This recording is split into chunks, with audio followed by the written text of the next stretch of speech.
Hello friends. चलिए हम लोग शुरू करते हैं ज्योग्राफी का नया लेक्चर। तो मैंने जैसे कहा था कि ज्योग्राफी की जो बेसिक चीज़ें हैं उसको मैं कवर करूँगा। तो ठीक है, हम लोग शुरू करते हैं।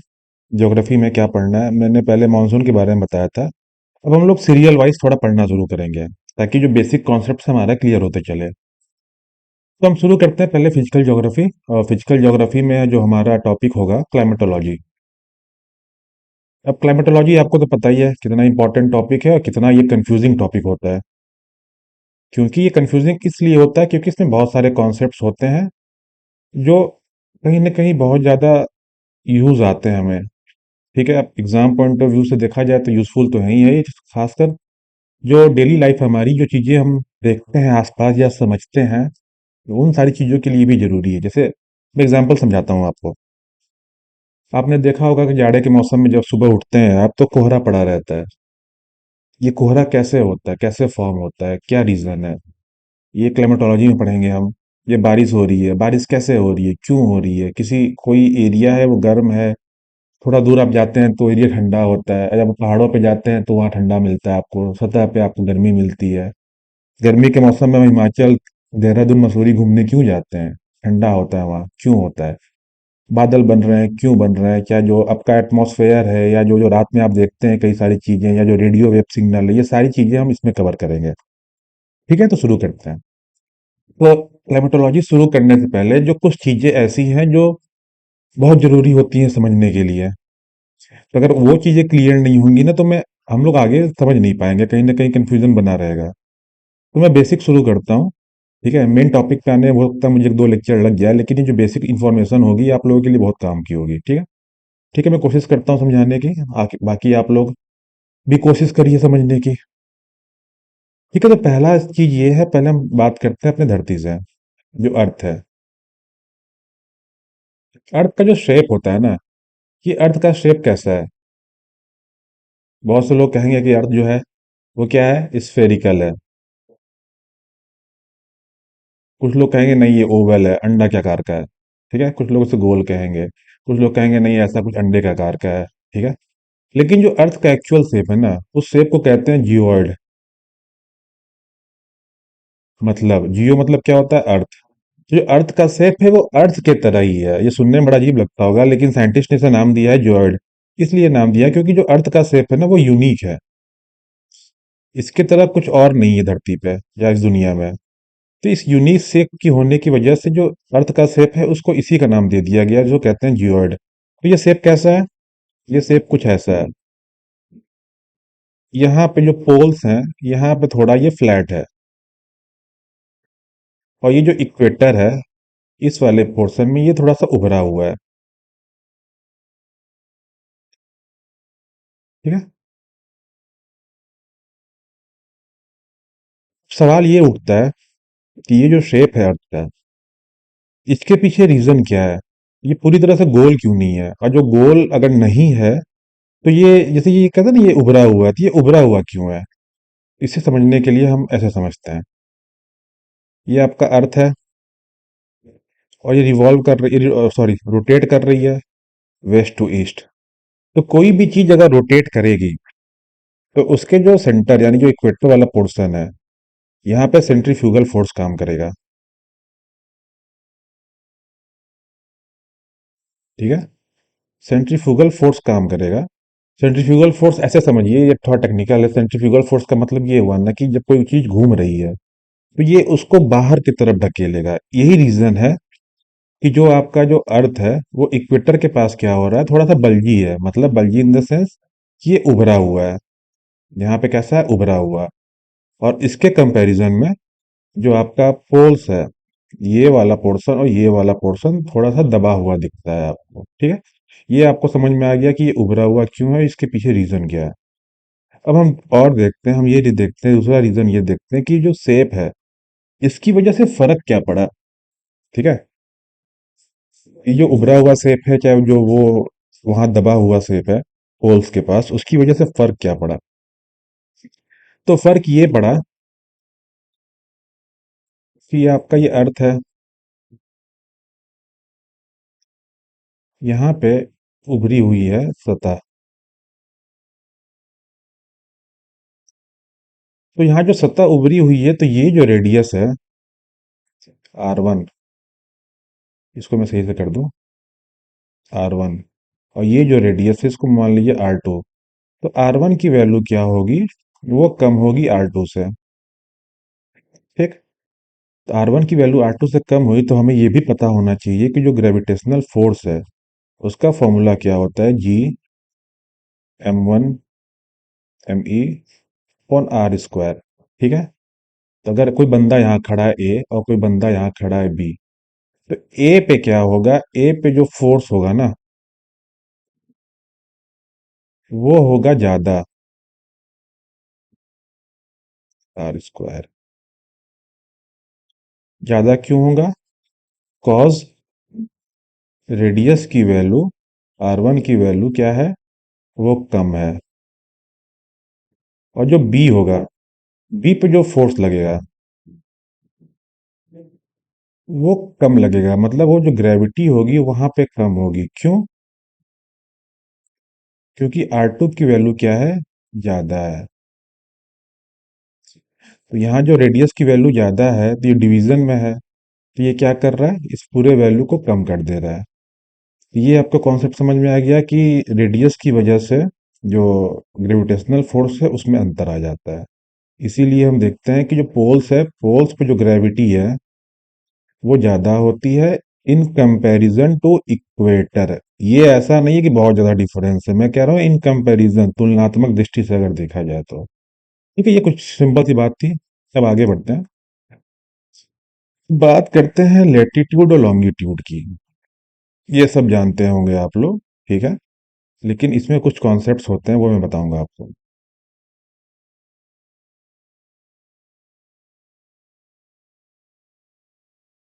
ये हमने बना लिया, ये कुछ आपका अर्थ हो गया ऐसे। ये एक ऐसा हमने बना दिया 0 डिग्री। ये दोनों लाइंस कैसी हैं ना, ये इमेजिनरी लाइंस होती हैं, ये एक्चुअली में लाई नहीं करती, एक्चुअली में इनका कोई एग्जिस्टेंस नहीं है। ये कैसी हैं, इमेजिनरी लाइंस हैं। ठीक है, ये हमने हमने अपने हिसाब से इनको बना लिया है, अपने हिसाब से इनको ड्रॉ किया है। इनका यूज क्यों पड़ा, क्यों हमें जरूरत पड़ी? सिंपल सा यूज इसका ये था कि किसी भी जगह की लोकेशन हमें जाननी हो ना, उस लोकेशन को पता करने के लिए हमें लॉन्गिट्यूड और लैटिट्यूड का जरूरत पड़ेगा। आप गूगल मैप यूज करते होंगे, जीपीएस यूज करते होंगे, वहां भी कोई चीज की आपको लोकेशन देखनी होगी तो ऐसे दिखाता होगा। मान लीजिए 8 डिग्री 30 मिनट नॉर्थ, और फिर भी मान लीजिए 6 डिग्री 5 मिनट साउथ, ये उस जगह की लोकेशन होगी।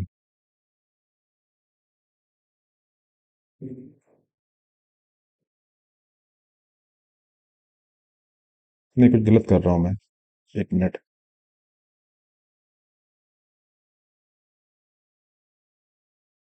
हाँ, तो हम कहाँ थे? हाँ, मैं ये बता रहा था कि जैसे किसी जगह की लोकेशन जाननी है आपको, तो आप क्या करेंगे, लॉन्गिट्यूड और लैटिट्यूड का इस्तेमाल करेंगे। तो यहाँ मैंने गलती की है, जो मुझे भी ध्यान आया, मैं सो देख रहा था। ठीक है, गलती क्या की है मैं अभी बताता हूँ। अब मैं इसे समझा देता हूँ। मान लीजिए मैंने एक पॉइंट ले लिया, 6 degree 4 minute, 6 degree 4 minute east. जैसे ये अर्थ है आपका, ये नॉर्दर्न हेमिस्फेयर हो गया और ये सदर्न हेमिस्फेयर हो गया। इसे कौन डिवाइड कर रहा है? इक्वेटर। उसी तरह एक होता है GMT, Greenwich mean time, 0 degree, GMT, Greenwich mean time. तो ये आपको डिवाइड करता है किसमें? ईस्ट और वेस्ट में। ये हो गया ईस्ट और ये हो गया वेस्ट। ठीक है। तो कोई अगर मान लीजिए कोई बॉडी, कोई प्लेस यहाँ पे है इस एरिया में, तो इसका लोकेशन क्या होगा? ये किस हेमिस्फेयर में पड़ रहा है? नॉर्दर्न हेमिस्फेयर में, यानी जो लेटिट्यूडनल एक्सटेंट होगा वो क्या होगा? नॉर्थ वाले में होगा। अगर इसका लॉन्गिट्यूडनल एक्सटेंट देखें तो क्या होगा? ये ईस्टर्न हेमिस्फेयर यानी इधर पड़ रहा है, तो ईस्टर्न हेमिस्फेयर यानी ये वाला पार्ट, इसको लिखेंगे। यानी लेटिट्यूड और लॉन्गिट्यूड का कॉम्बिनेशन बना के हम किसी भी पोजीशन को दिखाते हैं। तो ये सिंपल सी बात है। अब आगे बात करते हैं कि लेटिट्यूड लॉन्गिट्यूड होते क्या है। हमने बता दिया आपको कि ये इमेजिनरी लाइंस होती हैं। तो पहले हम बात करेंगे लेटिट्यूड की। तो ये हो गया 0 डिग्री आपका इक्वेटर।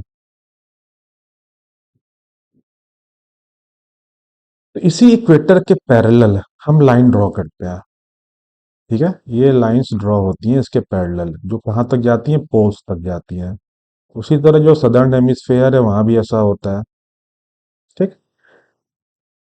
इन लाइंस को बोलते हैं पैरेलल्स ऑफ लैटिट्यूड, क्योंकि ये लाइन क्या है, पैरेलल्स हैं।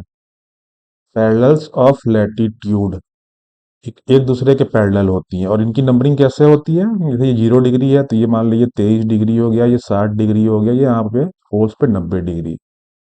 यहाँ भी मान लीजिए 23 डिग्री, 60 डिग्री और ये 90 डिग्री। यानी ये सीरीज में ऐसे बढ़ रहे हैं, इक्वेटर से बढ़ना शुरू करते हैं। तो ये तो आपको सबको पता है कि ये कौन कौन से इंपॉर्टेंट लैटिट्यूड्स होते हैं। तो इंपॉर्टेंट लैटिट्यूड्स आप नोट कर लीजिए। एक 23.5 degree north, 23.5 degree south, 66 degree, 66.5 degree north और 66.5 डिग्री साउथ। ये कौन सा हुआ, tropic of cancer, tropic of capricorn, arctic circle और ये अंटार्कटिक सर्कल।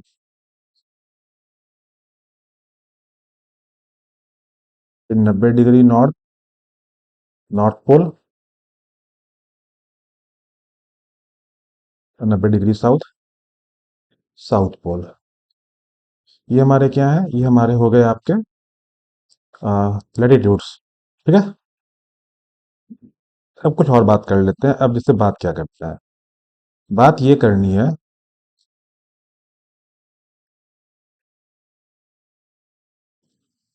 कि हाँ, इनकी नंबरिंग कैसे होती है। लोगों को नंबरिंग नहीं पता, इनकी नंबरिंग कैसे होती है। पहली चीज तो आपको ये समझ गई कि ये कैसे होते हैं, ये सर्कुलर फॉर्म में होते हैं। जैसे ही आपकी पृथ्वी है, मान लीजिए ये गोल पृथ्वी है, तो ये ऐसे सर्कल में बढ़ते रहते हैं। ठीक है, इक्वेटर ऐसे सर्कल में है, फिर उसके ऊपर छोटा सर्कल, छोटा सर्कल, छोटा सर्कल। मतलब जैसे ही आपका अर्थ है, तो ये एक सर्कल होगा पूरा, ऐसे पीछे से घूम के आएगा। ठीक है, फिर इसके ऊपर एक सर्कल बना ऐसे, फिर ऐसे सर्कल बना। यानी जो लेटिट्यूड्स होते हैं वो सर्कुलर फॉर्म में होते हैं, और ये कंप्लीट सर्कल फॉर्म करते हैं।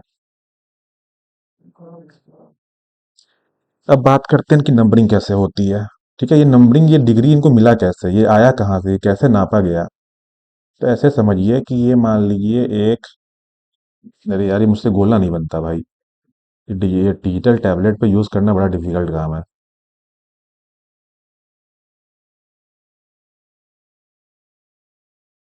तो आप लोग बस समझ जाइएगा कि मैं कैसे कर रहा हूँ, बाकी भूल चूक माफ करिएगा। ठीक है। अब ये आपका मान लीजिए सेंटर है अर्थ का। ठीक है, और यहां से आपका क्या पास हो रहा है, ये सेंटर आपका अर्थ का ये है। यहां से आपकी 0 डिग्री पास हो रही है इक्वेटर। इसको हमने बेस लाइन मान लिया है। हम्म? या नहीं भी माने तो ऐसे समझिए, आप इक्वेटर को भूल जाइए फिलहाल अभी। ये आपका सेंटर है।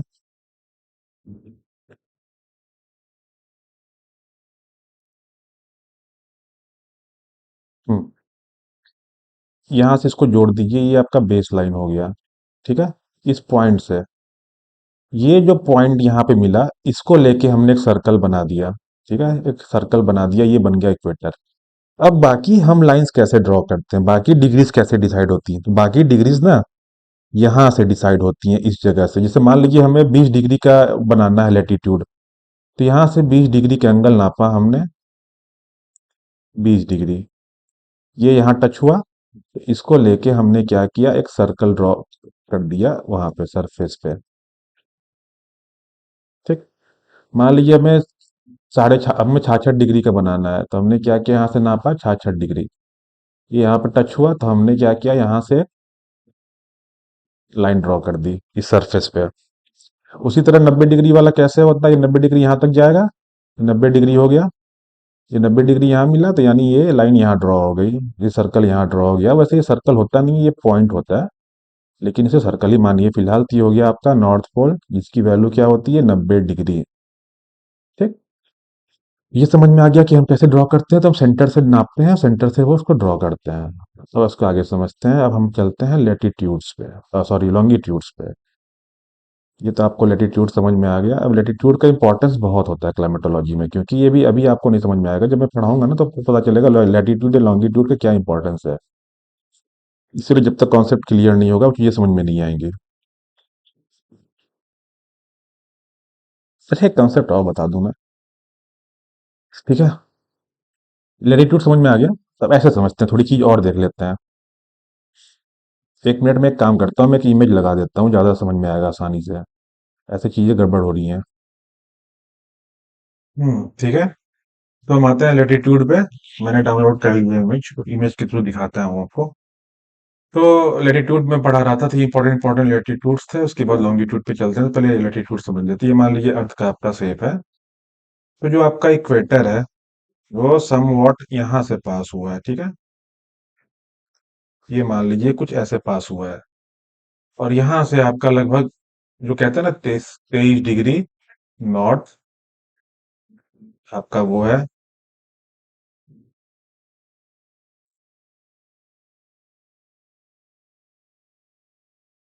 23 degree, 23.5 degree north, tropic of cancer, और समटाइम्स यहाँ समथिंग यहाँ से 23.5 डिग्री साउथ, जिसको हम लोग कहते हैं ट्रॉपिक ऑफ कैप्रिकॉर्न। ठीक है, तो ये जो एरिया है, तो ये लैटिट्यूड और लॉन्गिट्यूड ऐसे ड्रॉ हो रहा है। ठीक है, अब थोड़ा बात करते हैं लॉन्गिट्यूड पे। ये इमेज देखिए, ये आपको समझ में आ रहा होगा कि ये लैटिट्यूड्स जो ये पैरेलल ड्रॉ हुए हैं ना, ऐसे ऐसे, ये आपके क्या है, लैटिट्यूड है, जो आपको इसमें दिख रहा है ऐसे सर्कुलर फॉर्म। जैसे क्या है, सर्कुलर फॉर्म में है, ठीक है। लेकिन जो लॉन्गिट्यूड होते हैं वो ऐसे वर्टिकल होते हैं, जो हम यहाँ देख रहे हैं। ये क्या है आपके, ये आपके क्या है, लॉन्गिट्यूड। ये क्या है, लॉन्गिट्यूड। तो लॉन्गिट्यूड हम समझते हैं कि लॉन्गिट्यूड क्या होते हैं, लॉन्गिट्यूड कैसे काम करते हैं। ये आपका,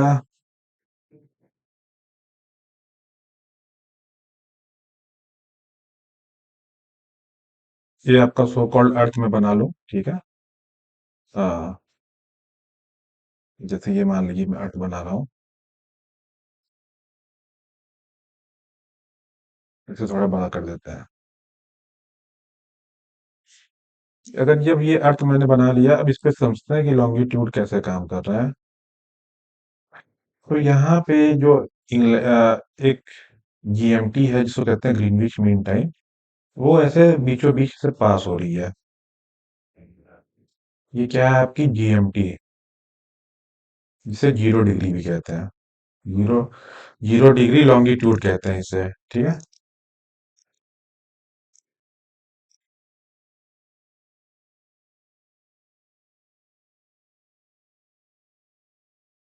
0 डिग्री लॉन्गिट्यूड। और यहाँ से, इसी 0 डिग्री से ऐसे ऐसे, सॉरी, ऐसे ऐसे कुछ इसी शेप में लॉन्गिट्यूड्स ड्रॉ किए जाते हैं। इन्हें क्या कहते हैं हिंदी में, अक्षांश कहता है। हाँ, अक्षांश ही कहते हैं, तो उसे कंफर्म कर लीजिएगा, फिर अक्षांश कहते हैं जहां तक मुझे ध्यान है। ये कुछ ऐसे ड्रॉ होते हैं सेमी सर्कुलर फॉर्म में। ये मैंने एक रफ आइडिया दे रहा हूँ, बाकी तो आपको चीजें पता ही है। ठीक है, अब इसको समझते हैं कि ये जो नंबरिंग होती है इनकी, इनकी नंबरिंग कैसे होती है। जैसे कि मैं क्या कहना चाह रहा था, मेरा ये मतलब है कि इसे मैं हटा देता हूँ, नया पेज ले लेता हूँ, ठीक है। ये आपका क्या है, यहाँ से जीएमटी पास हुई, फिर यहाँ से 1 डिग्री, 2 डिग्री, 3 डिग्री, ठीक है, ऐसे वो लॉन्गिट्यूड बनता है। तो लेकिन जब हमने ये देखा था, जो इक्वेटर था, जो हमारा लैटिट्यूड था सबसे इंपॉर्टेंट, 0 डिग्री, जो हमारा बेस था, उसने क्या किया, उसने अर्थ को दो पार्ट में डिवाइड किया, नॉर्थ और साउथ। उसी तरह जो लैटिट्यूड होता है, लॉन्गिट्यूड होता है, जीएमटी, वो अर्थ को दो पार्ट में डिवाइड करता है, ईस्ट और वेस्ट। ये बात ध्यान रखिएगा। तो हमने क्या किया, हमने एक लाइन मान ली, जीएमटी, जिसको हमने बेस लाइन मानी, ठीक है। और इसके यहां से हमने ड्रॉ करना शुरू किया कि 1 डिग्री ईस्ट, जो इधर ड्रॉ करेंगे वो क्या होंगे, ईस्ट वाले होंगे। जैसे 1 डिग्री ईस्ट, 5 डिग्री ईस्ट, और ये कब तक जाएंगे? 180 डिग्री ईस्ट तक जाएंगे। उसी तरह जो ये है, ये आपके कौन से हैं? ये आपके वेस्ट वाले हैं। ये 1 डिग्री वेस्ट, 2 डिग्री वेस्ट, ठीक है। ये ऐसे वाले होते हैं। अब इनकी नंबरिंग कैसे होती है, ये क्यों यूज होते हैं, क्या रोल है इनका, इसे समझने की कोशिश करते हैं।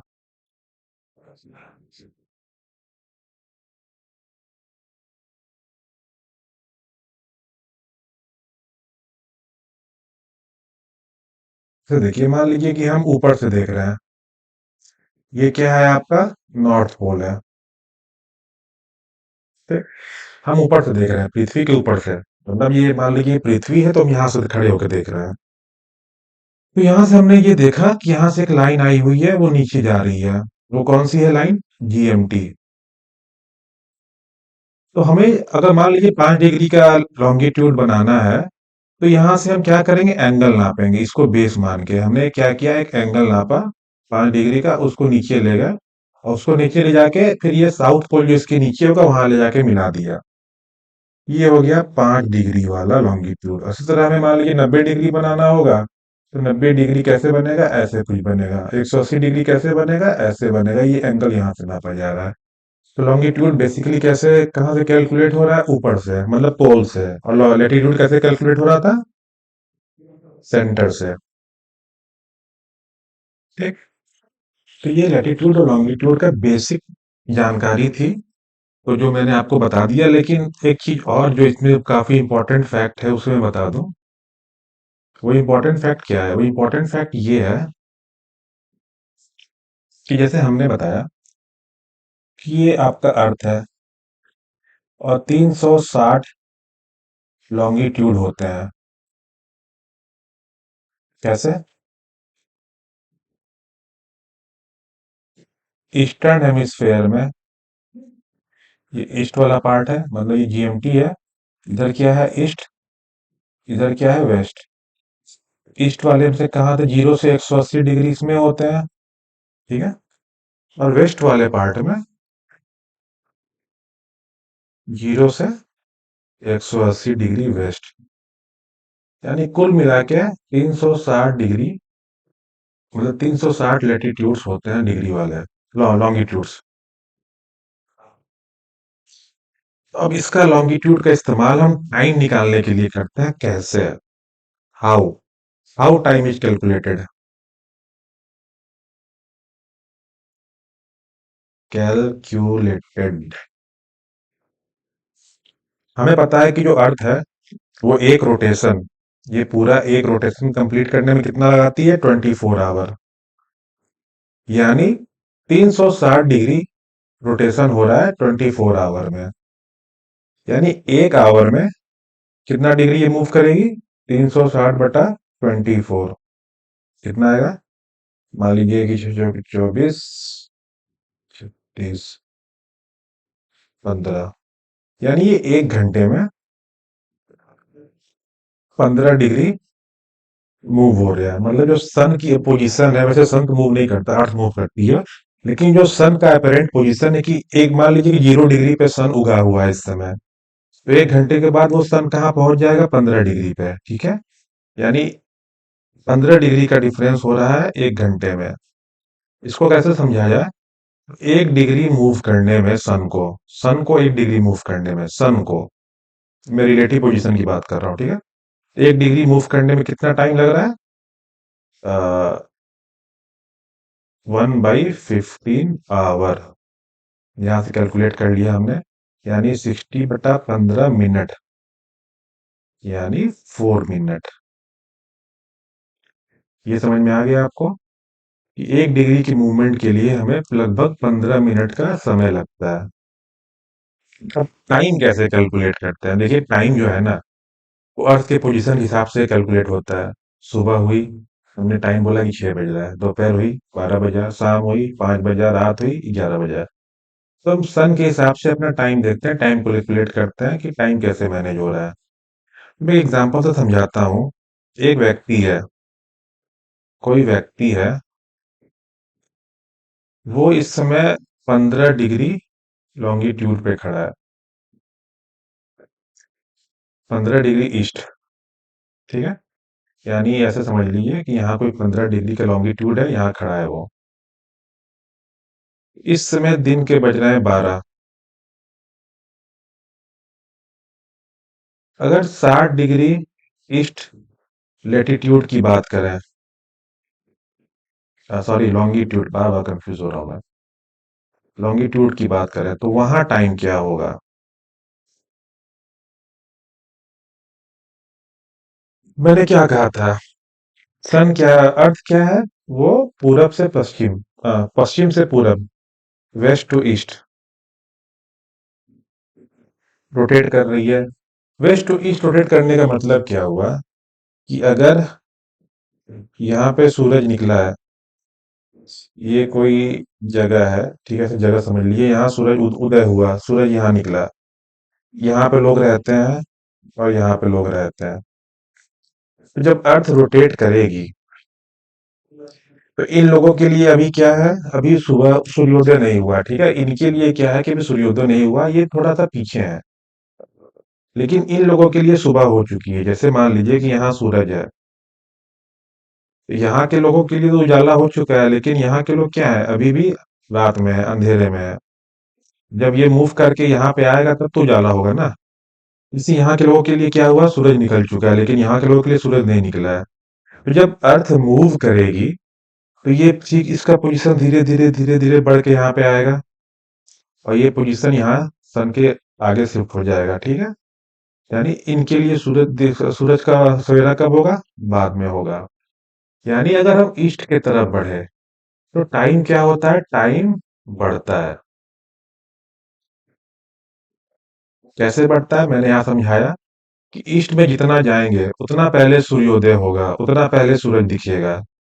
टाइम क्या हुआ, वहां बढ़ रहा है। मतलब अगर यहाँ पे रात है, या रात क्या, यहाँ मान लीजिए कि शाम का टाइम है, तो यहाँ क्या हो रहा होगा,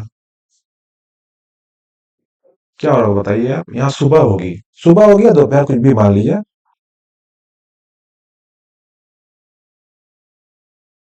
नहीं, ऐसे मत समझिए, सुबह दोपहर कंफ्यूज हो जाएंगे।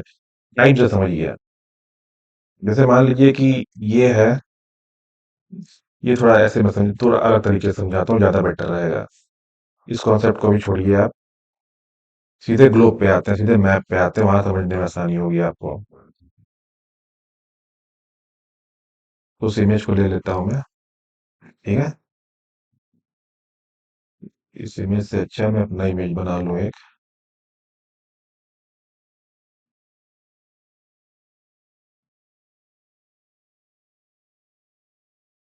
ये आपका क्या है, ये आपका जीएमटी है, ग्रीनविच मीन टाइम 0 डिग्री। ये ईस्टर्न हेमिस्फेयर है, और ये क्या है, ये वेस्ट है, ठीक है। इस वाले पोजीशन पे मान लीजिए शाम के 6 बज रहे हैं, 6 PM हो रहा है। तो यहाँ पे मान लीजिए कोई व्यक्ति खड़ा है जो 30 डिग्री ईस्ट में है। ये 0 डिग्री है, ये 30 डिग्री ईस्ट में है। इसका मतलब क्या हुआ, इसका मतलब ये हुआ कि यहाँ पे, जैसे यहाँ पे शाम है, तो यहाँ पे शाम नहीं होगी, यहाँ पे रात होगी। रात क्यों होगी, क्योंकि मान लीजिए कि सूरज यहाँ पे है, शाम वाला सूरज, तो यहाँ पे रात हो चुकी होगी ना, कि सूरज ये ढल चुका होगा। जैसे ये पृथ्वी है, ये मान लीजिए सूरज है, यहाँ के लोगों के लिए क्या है, सूर्योदय हो रहा है। फिर जैसे जैसे ये पृथ्वी मूव करेगी, ये वाले लोग कहाँ आ जाएंगे, यहाँ पे। इनके लिए क्या हुआ, दोपहर हो गई। फिर पृथ्वी मूव की, ये लोग कहाँ पहुंच गए, हाँ, यानी यहाँ पे एक शाम हो गई। वैसे समझिए कि जब ईस्ट में जाते हैं तो टाइम बढ़ता है, सिंपल सा कॉन्सेप्ट ये, टाइम बढ़ता है ईस्ट में जाने पे। तो क्या हुआ, अगर वहां पे 6 बज रहे हैं, 6 आवर, यानी 6 PM हो रहा है 0 डिग्री पे, तो 30 डिग्री, तो 30 डिग्री ईस्ट लैटिट्यूड पे क्या टाइम होगा? तो 30 डिग्री को कवर करने में कितना टाइम लगेगा, 1 डिग्री में 15 मिनट, तो 30 डिग्री में 15 या 45, यानी 450 मिनट। तो कितना घंटा हुआ, 7 घंटे।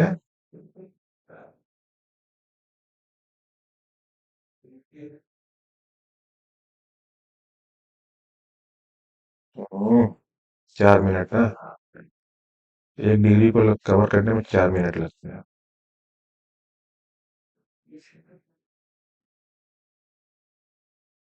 4 तिहाई 12 यानी 120 मिनट, यानी 2 आवर। इसका मतलब क्या है कि यहाँ 6 आवर 6 PM हो रहा था, 6 + 2 यानी यहाँ पे रात का 8 PM हो रहा होगा। उसी तरह अगर वेस्ट की बात करें तो वहां पे क्या होगा, टाइम घटेगा। अगर 6 PM हो रहा है 0 डिग्री पे, तो 30 डिग्री वेस्ट में क्या होगा, वहां पे समय अभी वहां पे शाम नहीं हुई होगी, तो वहां क्या हुआ होगा, 2 घंटा यानी 3 × 4 = 12 यानी 120 मिनट। 120 मिनट वो पहले होगा, यानी 6 - 2, यानी उसमें 4 PM हो रहा होगा शाम का। अभी वहां पे 6 नहीं बजे होंगे, शाम के 6 नहीं बजे होंगे, तो ये कॉन्सेप्ट होता है। एक चीज और याद कर लीजिए आप, बस थोड़ी देर में से खत्म कर दूंगा ये लेक्चर। एक दो कॉन्सेप्ट और है। पहला कॉन्सेप्ट क्या है कि लॉन्गिट्यूड का इस्तेमाल क्यों कर रहे हैं हम लोग, टाइम कैलकुलेट करने के लिए। और लैटिट्यूड का इस्तेमाल भी हम लोग पोजीशन निकालने के लिए। इन दोनों का हम लोग बेसिकली काम ये होता है कि पोजीशन निकालने के लिए होता है, लेकिन लॉन्गिट्यूड टाइम निकालने के लिए बहुत इंपॉर्टेंट होता है। टाइम का जो मेजरमेंट होता है लॉन्गिट्यूड के थ्रू ही होता है। तो मैं ये बता रहा था कि जो लॉन्गिट्यूड होते हैं, जिन्हें देशांतर सॉरी अक्षांश कहते हैं, तो लॉन्गिट्यूड काम कैसे कर रहा है। हाँ ने पेज,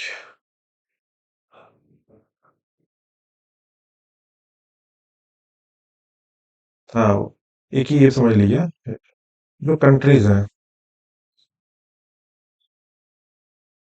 जैसे मान लीजिए जो विश्व है, इस विश्व में तो बहुत सारे देश हैं, सबको पता है।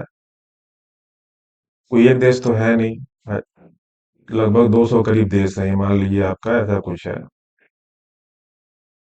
ये मान लीजिए आपका अफ्रीका हो गया, ये मान लीजिए आपका एशिया हो गया। ये कुछ अलग लॉन्गिट्यूड में होगा, यहाँ अलग लॉन्गिट्यूड होगा, यहाँ अलग लॉन्गिट्यूड होगा, यहाँ अलग लॉन्गिट्यूड होगा, यहाँ अलग लॉन्गिट्यूड होगा। तो कोई कंट्री अपना टाइम डिसाइड कैसे करती है कि मेरे देश में ये इस समय ये होगा। टाइम कैसे डिसाइड होता है किसी कंट्री में, तो वो डिसाइड होता है लॉन्गिट्यूड के थ्रू। तो कोई कंट्री क्या करती है ना, उनके देश का जो सेंट्रल मेरिडियन होता है, सेंट्रल जो लॉन्गिट्यूड होता है, उसको वो ले लेती है। और वो कहती है कि ये मेरा जो लॉन्गिट्यूड है, ये मेरा टाइम वाला लॉन्गिट्यूड होगा, इसी से हम टाइम मेजर करेंगे। इंडिया का जो लॉन्गिट्यूड है जिससे हम टाइम मेजर करते हैं, वो उसको बोलते हैं इंडियन स्टैंडर्ड टाइम, IST। उसकी वैल्यू है 82.5 डिग्री ईस्ट। इसको हम मानते हैं कि ये टाइम जो ये जो लॉन्गिट्यूड है, इसी से इंडिया का टाइम कैलकुलेट होगा। तो मान लीजिए जैसे कि 0 डिग्री जो था, GMT, उससे हम कितना आगे होंगे, मतलब कितना टाइम हमारा आगे होगा। तो 82.5 डिग्री है, 82.5, इसको 4 मिनट से मल्टीप्लाई कर लीजिए आप, क्योंकि 1 डिग्री में 4 मिनट लगता है।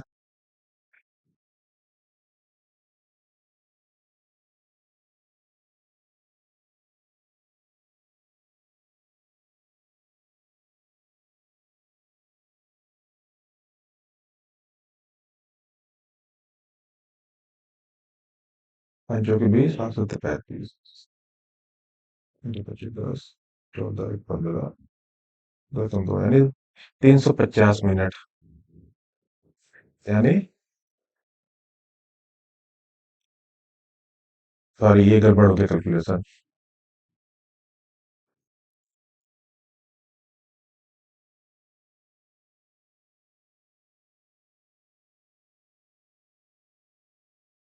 से कैलकुलेशन को सही कर लेते हैं। ये लगभग 330 मिनट आएगा, ठीक है।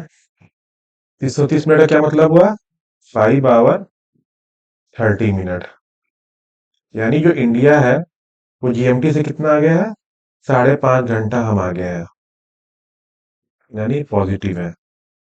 यानी GMT पे अगर रात GMT पे मान लीजिए अगर दोपहर का 2 बज रहा है, 2 PM हो रहा है, तो भारत में कितना टाइम होगा? 7:30 PM शाम का। अच्छा, मैंने बताना भूल गया कि ये जो जीएमटी है, ये क्रॉस कहाँ से करती है? तो क्रॉस करती है इंग्लैंड से।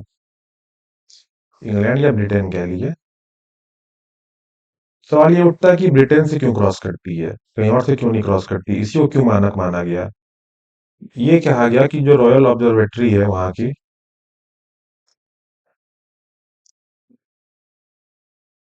वो जिस लॉन्गिट्यूड पे लाई करती है ना, उसी को मान लिया गया मानक, उसी को नाम दे दिया गया 0 डिग्री जीएमटी।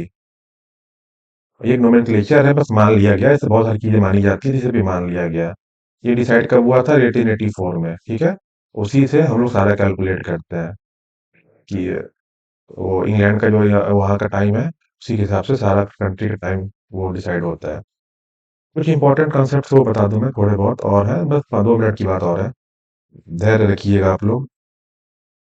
कि जैसे मान लीजिए कोई कंट्री है, बहुत लंबा चौड़ा कंट्री है, यहाँ से बहुत सारे मेरिडियन पास हो रहा है। कोई एक मेरिडियन नहीं है, बहुत सारे मेरिडियन है। तो एक उसका लॉन्गिट्यूडनल एक्सटेंट, मतलब लॉन्गिट्यूडनल एक्सटेंट जो है वो बहुत ज्यादा है। तो यहाँ पे टाइम डिसाइड कैसे करेंगे? टाइम डिसाइड इसे कैसे करें, मतलब सिंपल सी बात है, समझिए कि मान लीजिए कि ये 20 डिग्री ईस्ट है, ये 60 डिग्री ईस्ट है, और ये 100 डिग्री ईस्ट है। मान लीजिए हाइपोथेटिकली मैं मानता हूँ कंट्री कि वो इतने लंबे उसमें लाई कर रही है, लॉन्गिट्यूडनल एक्सटेंट में। तो इन दोनों के बीच में, यानी ये जो लॉन्गिट्यूड है, ये जो लॉन्गिट्यूड है, इन दोनों के बीच में कितना डिफरेंस हो गया? 80 डिग्री का। यानी 320 मिनट का डिफरेंस है, ठीक है। यानी 5 आवर और लगभग 20 मिनट, इतना डिफरेंस है।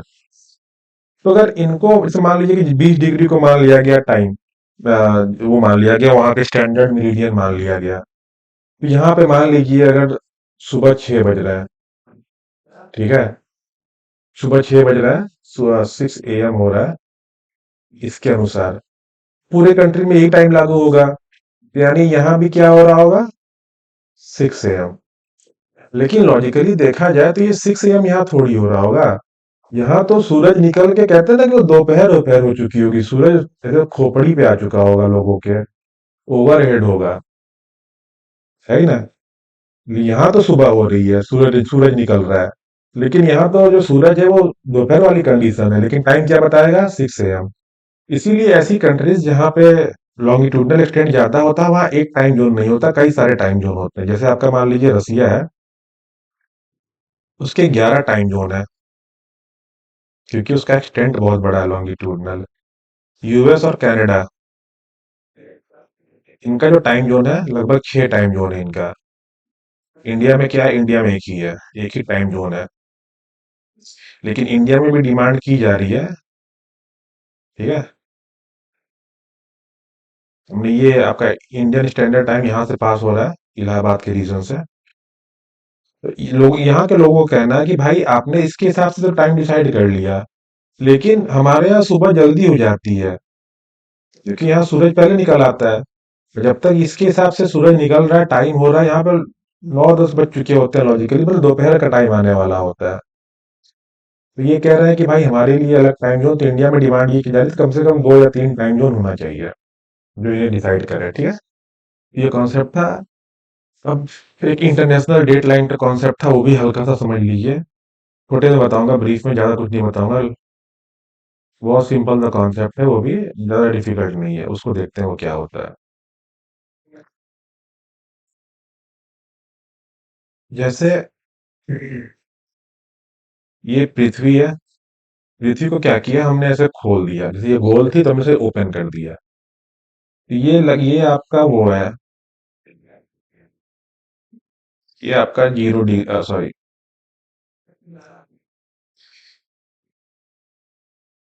हाँ ये गड़बड़ हो गया, ये इंग्लैंड यहाँ पे है। ये आपका 0 डिग्री है। भाई ये आपका 180 डिग्री है। मतलब इसके इस वाले की जो अपोजिट है ये वाली लाइन है। ठीक।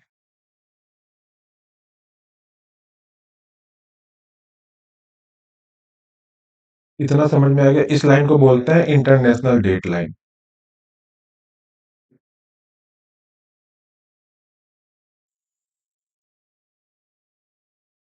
अब समझते हैं कि इंटरनेशनल डेट लाइन होती क्या, ये कैसे काम कर रही है। पृथ्वी है ये, एक बड़ी सी धरती बनाते हैं हम लोग। ये आपका हो गया जीएमटी। इधर हम बढ़ेंगे तो टाइम क्या होगा, टाइम ऐड होगा। इधर बढ़ेंगे तो क्या होगा, वेस्ट में टाइम डिक्रीज होगा।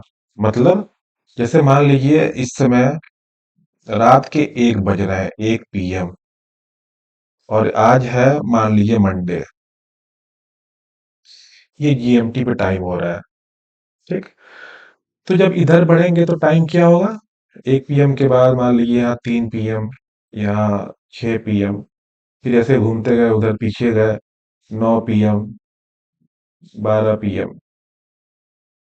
इधर आएंगे तो क्या होगा, ये क्या है, ये मंडे ही है अभी। इधर जा रहे हैं तो क्या हो रहा है, यहाँ पे मान लीजिए कि रात के 12 बज गए, टाइम घट रहा है तो ये 12 AM हो गया, 12 PM। इधर गए 9 PM, 12 PM, तो ये मान लीजिए कि 9 AM। इधर गए 8 AM, 4 AM। यानी इधर क्या हो रहा है, टाइम घट रहा है। मतलब हम लोग मंडे से क्या हो रहा है, मंडे से हम लोग बढ़ रहे हैं संडे की तरफ। इधर हम लोग कहाँ जा रहे हैं, संडे की तरफ बढ़ रहा है, एक दिन पीछे जा रहा है। और ये मंडे वाला क्या हो रहा है, मंडे वाला और मंडे होता जा रहा है, और मंडे में घुसते जा रहा है। तो जब हम पीछे पहुंचेंगे इसके, मान लीजिए कि ये पीछे वाली लाइन है कुछ,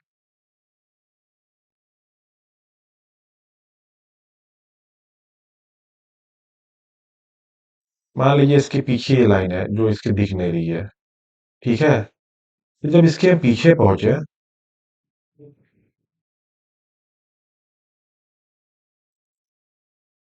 तो यहाँ पे क्या हुआ, ये 4 AM होते होते मान लीजिए यहाँ के रात का 1 AM हो गया, मंडे 1 AM। और यहाँ पे हम लोग मंडे में और बढ़ते बढ़ते बढ़ते बढ़ते मंडे का मान लीजिए 11:30 PM हो गया। तो यहाँ पे एक लाइन आपको ऐसी मिलेगी, यहाँ पे एक बाउंड्री ऐसी मिलेगी कि जब इसको आप क्रॉस करेंगे, ठीक, तो आपका कहते हैं ना कि एक दिन बढ़ जाएगा। जैसे ये मंडे का 1 AM और मंडे का 11:30 PM, कहीं ना कहीं लगभग 24 आवर का डिफरेंस आ रहा है।